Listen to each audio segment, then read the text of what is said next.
नमस्कार. मी भाऊ तोरसेकर. तुम्ही बघत आहात प्रतिपक्ष. मित्रांनो, कधी कधी लोक शहाण्यासारखी वागण्याऐवजी खोड्यासारखी जाणीवपूर्वक का वागतात याचं मला नवल वाटतं. म्हणजे एक साधा विषय मला एकाने सुचवला. तो म्हणाला, सुप्रियाताई, शरद पवारांची कन्या, यांनी जो एक प्रश्न विचारलाय की त्या गोरे प्रकरणामध्ये 1 कोटी रुपये कॅश कुठून आली. 1 कोटी रुपये राजकारणात इतके वर्ष राहून सुप्रियाताईंना कुठून आली हे कळत नाही का? करोडो रुपयाची उलाढाल निवडणुकीत होते असा आरोप सातत्याने होत असतो. तर मी त्यांना सांगितलं की काही वेळेला बोलावं लागतं वगैरे वगैरे. पण मग माझ्या डोक्यात तो विषय राहिला आणि मला असं वाटलं की स्वतः जगाचं सगळं अगाध ज्ञान आपल्याकडे आहे असं भासवणाऱ्या ज्या सुप्रियाताई आहेत आणि कधीही मोठं पांडित्य सांगताना ज्या सुप्रियाताई सतत आपल्या आईने आपल्याला संस्कार दिले, यशवंतराव चव्हाणांनी संस्कार दिले असं म्हणतात, तो विचार डोक्यात आला आणि मी विचार करत करत बसलो. पण यशवंतराव चव्हाणांनी संस्कार दिले. आपण बोलतोय, या माणसाचं नाव घेतोय, त्या माणसालाही आपण नाव घेतल्याची लाज वाटली असती. एवढं तरी बाहेर सुप्रियाताईंना राहतं का? यशवंतराव चव्हाण अत्यंत सभ्यग्रस्त होते. चार लोक काय म्हणतील याची यशवंतरावांना सतत फिकीर असायची आणि म्हणून यशवंतरावांकडून घ्यायचा असेल तर सगळ्यात मोठा संस्कार कुठला असेल तर तो काय बोलू नये याचा संस्कार होता. उल्हास पवार हे तसं बघितलं तर शरद पवारांच्या समकालीन आहे. युवा नेते म्हणून काँग्रेसच्या राजकारणात ज्यांनी दीर्घकाळ काम केलं असे उल्हास पवार यांनी, मला आठवतं, साधारण 10-12 वर्षापूर्वी कधीतरी एका टीव्हीवरच्या मुलाखतीमध्ये यशवंतरावांनी दिलेले संस्कार सांगितलेले आहेत. की एका काँग्रेसच्या शिबिरामध्ये तरुण मुलांना मार्गदर्शन करताना यशवंतराव म्हणाले होते की बाबांनो, राजकारणात आणि सार्वजनिक जीवनात आपण काय बोललं पाहिजे हे माहिती नसलं तरी चालेल, पण काय बोलू नये हे नेमकं माहिती असलं पाहिजे. कारण चुकीचं बोललात तर नको तितके फसत जाता, अडकत जाता आणि गाळात जाता. आणि म्हणून काय बोलू नये, कुठच्याही परिस्थितीत कुठच्या गोष्टी बोलायच्या नसतात सार्वजनिक पातळीवर, याचं भान असलं पाहिजे.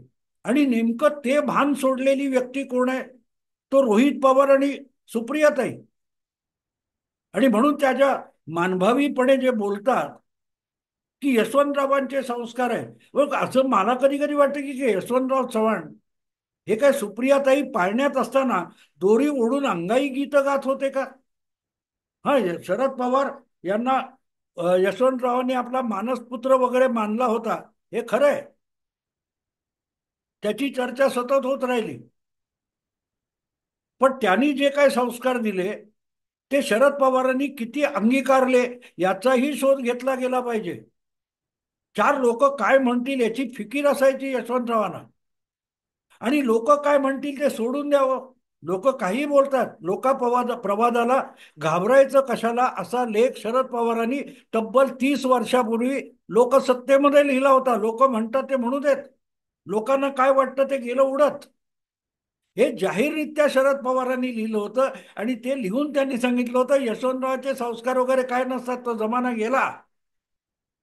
आणि त्या यशवंतराव, त्यांचं नाव सुप्रियाताई घेतात की यशवंतरावांनी संस्कार दिले. हे संस्कार दिले यशवंतराव आणि शरद पवार यांच्यातला हा फार मोठा फरक आहे. यशवंतरावांना चार लोक काय म्हणतील याची भीती वाटायची, लाज वाटायची. आणि चार लोक काय बोलतायत याची शरद पवारांना अजिबात पर्वा नाही. गेल्या 30-35 वर्षामध्ये शरद पवारांची ओळख काय आहे? लोकापवादाला ते घाबरत नाहीत. लोक काय म्हणतील याची किंचितही फिकीर नाहीये. धादांत खोटं बोलायचं, बेधडक खोटं बोलायचं आणि रेटून बोलायचं म्हणजे शरद पवार, ही शरद पवारांची ओळख झाली आहे. आणि म्हणून असेल कदाचित सुप्रियाताई कधीही मी शरद पवारांची मुलगी आहे, मी शरद पवारांची लाडकी कन्या आहे असं चुकूनही सांगत नाही. माझ्या आईंनी दिलेले संस्कार, यशवंतरावांनी दिलेले संस्कार. अरे, यशवंतरावांनी संस्कार द्यायला तुमच्या पाळण्याची दोरी ओढून अंगाई गीतं गायली होती का? काय यशवंतरावांचे संस्कार आहे तो? दरवेळेला चुकीचं धाडण खोटं, बेधडक खोटं बोलायचं, तर्कहीन बोलायचं, ही सुप्रियाताईंची ओळख झाली आणि ती ओशाळवानं खोटं हसून दाखवायचं. त्या गोरे प्रकरणात 1 कोटी रुपये कुठून आले? अरे, शेंबड्या पोरालाही कळतं, शेंबड्या पोरालाही कळतं आज 1 कोटी रुपये कुठून येतात, कॅश कुठून येते. राजकारणात सरसकट वापरली जाणारी कॅश ही कुठून येते हे सुप्रियाना ताईंना कळत नसेल तर त्यांनी राजकारणात राहू नये. राहू नये. कुठून आली? यशवंत जाधव नावाचं कोणी आहे हे माहिती आहे का सुप्रियाताईंना? यामिनी जाधव नावाच्या आमदार होत्या. त्या गेल्या लोकसभा निवडणुकीला शिंदे गटातर्फे उभ्या राहिल्या, परत आमदारकीला उभ्या राहिल्या, दोन्ही निवडणुकात पराभव झाल्या. या यामिनी जाधव आणि त्यांचे पती यशवंत जाधव सुप्रियाताईंना ऐकून तरी माहिती आहेत का? त्यांच्या घरावर धाड पडली तेव्हा 2 कोटी रुपये कॅश मिळाली होती. शेमड्या पोरालाही कळतं. आणि म्हणून मला हा विषय मी आज मांडतोय त्याचं एक कारण असं आहे की सुप्रियाताई, शेमड्या पोरांना कळतं ते तुम्हाला कळत नसेल तर शेमडी पोर असं तुम्हाला म्हणावं लागेल. आणि मग शेमडी पोर जर सुप्रियाताई असेल तर मग तिला आईने काय संस्कार दिले हा प्रश्न विचारावा लागतो. कारण लहान मुलांचं संगोपन करताना आई वडील जे संस्कार देतात त्या संस्कारामध्ये त्या नाक गळत असेल तर ते पुसलं पाहिजे म्हणून रुमाल बाळगायला शिकवतात आई वडील. तो सगळ्यात मोठा संस्कार असतो. चार चौघात वावरायचं असेल तर शेंबूड गळत असेल तर तो पुसला पाहिजे आणि तो पुसण्यासाठी हाताशी सोय पाहिजे म्हणून रुमाल बाळगायचा असतो. सुप्रियाताईंना हा संस्कार कोणी दिला नाही का हा प्रश्न विचारणं भाग आहे. विचारणं भाग आहे. काय बोलताय तुम्ही? कशाबद्दल बोलताय? 1 कोटी रुपये कुठून आले?